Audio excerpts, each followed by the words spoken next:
this one's for the mystics. So welcome here. I know you got a lot of magic in you. I know you are someone who feels a deep connection and devotion to your own path as like a living, breathing, energetic experience. Almost as if like your path, it's a friend. You dance with it. You dance along it.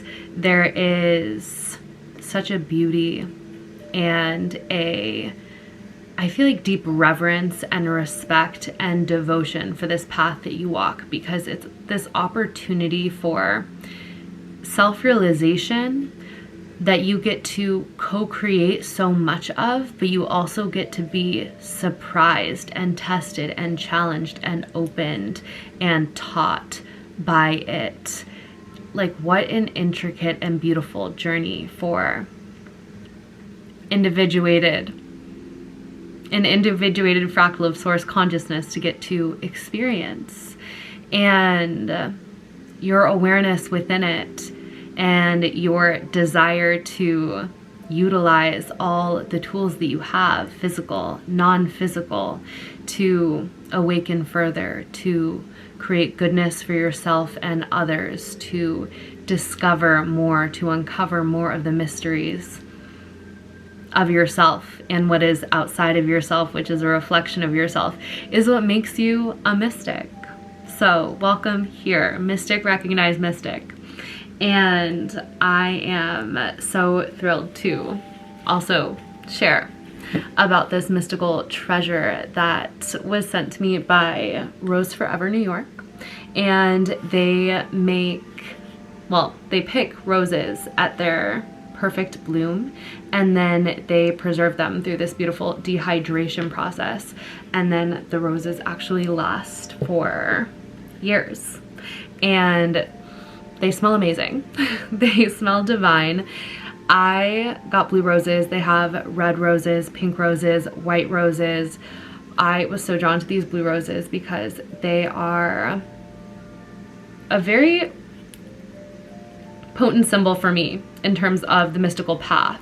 There aren't actually blue roses on the planet, but they are a part of so many mystical meditations that you can find. So many stories about Mother Mary, Hathor. Many of like the goddess lineages would work with the energy of the blue rose, and a teaching that I really connect with is like this blue rose flame energy being something that you can utilize to purify and open the heart space to connect to like the new earth grid template of crystalline consciousness, and also just purify the heart space so that you can continue to ascend and evolve and walk your path with greater awareness and greater love. So that's what these blue roses really symbolize for me, and I have them on my altar next to my goddesses, so I'm so grateful.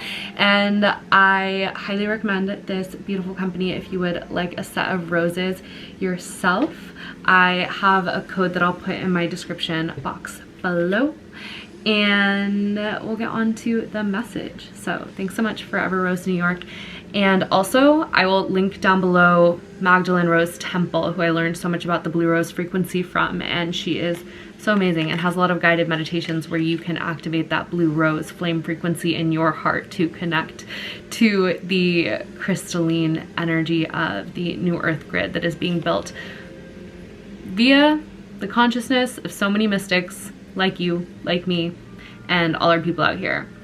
So I'm really seeing in the cards, which, by the way, I low-key wish I shuffled on camera because we got these two cards, which is Lightness and Change. We know you're a light being who likes to go through cycles of change. Like, if you've been on this channel before, if you're part of this collective, this is not your first rodeo.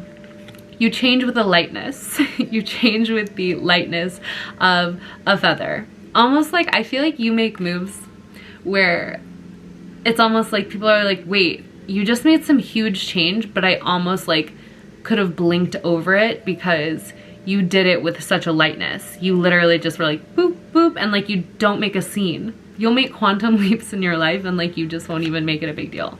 You just like dance from one space to another. You float like a feather and you land exactly where you're supposed to. Like your trust in the divine unfolding in your own path, like how we started this message with, is truly like a sight to behold. But the thing is that like people can barely behold it because you do it so gracefully. Like you could say so casually, but like, you know, you do it so gracefully that it's almost like hard to even tell that there was such a massive change. You know what I mean? I think you pick up what I'm putting down if you're still here.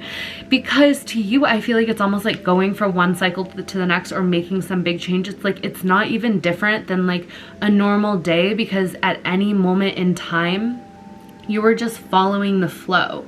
And so there's no difference in following the flow to like literally move across the country or change your job or to start like dressing in a different way than it is to like get up in the morning and like make your the through line to it all is that you are following your intuition, you're following the flow, and that's just what you do.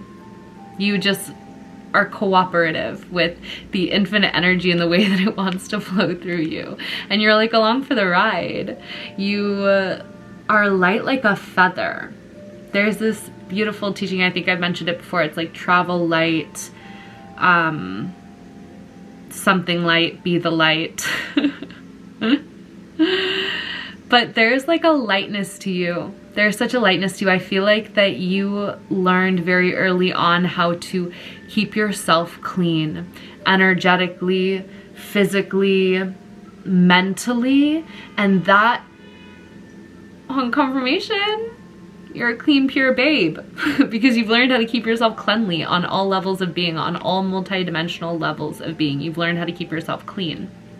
And that is what is allowing you to make changes so gracefully. And that is why I feel like you're actually able to walk your evolutionary path so quickly, because you've learned how to remain so light. And that is why when people are like, how do you move like that? You know, like even if they don't tell you, but they think it, or they like barely, they realize it later once they're like, wait, this person made all these changes. They've grown so much, they've transformed so much, yet I could have barely noticed because like they're just doing it so suave, you know? But it's because you've learned how to be so light. And because you've learned how to be so light in all these ways, you travel light, you change light.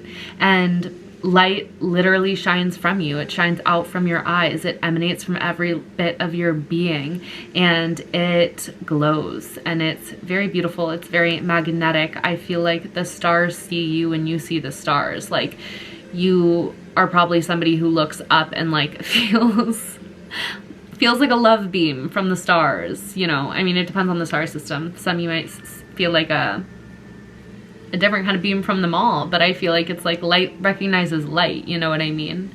Like you're probably somebody also who like when you're out and about and you catch another being who's on the same ish that you are, another rare being on the same ish that you are, it's like, oh, what up? You know what I mean? No words necessary, but you get it, they get it. So this adds up to 5, this adds up to 9. Perhaps you've been seeing 555 or 999. Perhaps you are a life path 9, a life path 5, have it somewhere prominent in your numerology, are born on one of those days, or just see those numbers a lot. Those are the numbers of, well, you know, 9 actually is the number of grace, and 5 is the number of change, graceful change. There you have it, y'all. We solved the puzzle. One of the many among the multidimensional layers. But anyway, I was saying these cards came out, but then I flipped the deck over and boom, on the bottom we have the rose. This is why the rose is also the ultimate sign of the mystic though, because it is just like, it holds the energy and the way of being that allows one's consciousness to bloom. Like a rose blooms when it's ready. You know, you can't force it, and it's so beautiful when it has like the right circumstances to fully bloom. It's such a high frequency flower. I think it's the second most high frequency flower. If you know, put it in the comments. I used to think it was the highest, but then I remembered there's one that's higher. Is it lotus? It might be. It might be. Anyway.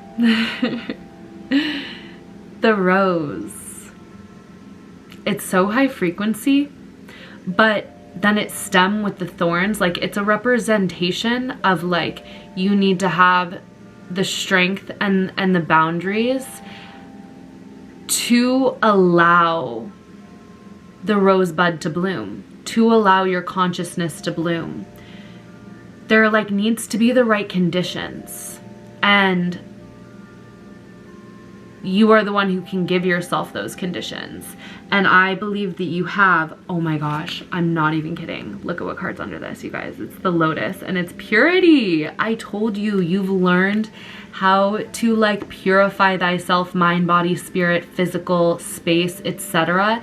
And like, have the boundaries, the thorn of the rose. And that is why, like, your consciousness is able to bloom more and more and more quickly and more quickly, because you are mastering the conditions required for the blooming of your own consciousness. Wow. And I feel like you can really teach this to other people too if they want to know. Of course, we never force these things on anyone, but, like, people will probably want to know how to do this from you, because in this life, in this world, it's like we're in charge of creating the correct conditions for our consciousness to bloom, if you have that luxury.